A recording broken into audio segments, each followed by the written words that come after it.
دویمه سپاره 12 نمبر رکو او سوره بقره 28 نمبر رکو. بسم الله الرحمن الرحیم. یسألونک عن المحیض، اے محبوب علیہ السلام تانا حیض حکم متعلق تپوس کوي. قل ورته فرمایا هو اذن، دا ناپاکی دا. فاعتزلوا النساء فی المحیض، تاسو لرې اوسئ له ښځو نه په دې بیمارۍ ناپاکۍ ورځې کې. ولا تقربوهن، تاسو مه ورنږدې کېږئ حتی یطهرن، تر سوچ دوی پاکې شوي نه وي. فاذا تطهرنا، پس وخت چې دوی ښې پاکې شي. فأتوهن من حیث امرکم الله، بیا تاسو راځئ دوی خواته څنګه چې تاسو ته الله حکم کړی.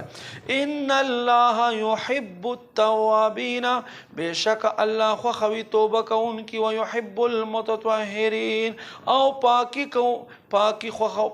کوونکي خوښوي. نساؤکم حرث لکم، ښځې د ستاسو لره پټې دي.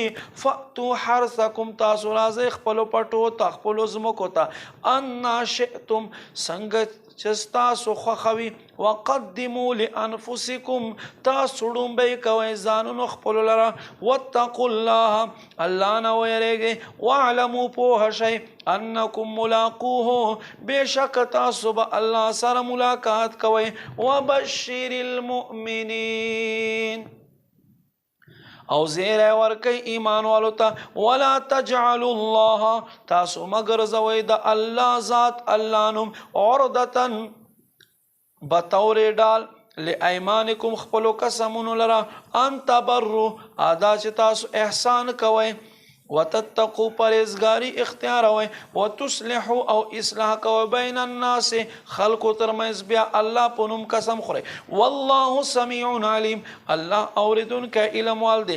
لا یؤاخذکم الله باللغو فی ایمانکم، الله تاسو مؤاخذه نه کوي، تاسو نه نیسي تاسو فضولو قسمونو کې. ولکن یؤاخذکم، لیکن تاسو به ونیسي. بما کسبت قلوبکم، په هغه څه سره چې ستاسو زړونو کسب کړی وي. والله غفور حلیم، الله بخونکی بردبار دی. للذین، اغو خلق لرا. یؤلون من نسائهم، چې ښځو تورتګ نزان سیټ تکی. تربصو، دوی با عیده تیروي، دوی به وخت تیروي. 4 اشهر، په 4 میاشتو سره. فإن فاؤ، پس چې دا وخت مکمل کی. فإن الله غفور رحیم، پس بېشکه الله بخونکی مهربان دی. وإن عزموا الطلاق، او که اراده وي د طلاق. فإن الله سمیع علیم، پس بېشکه الله اوریدونکی علم وال دی.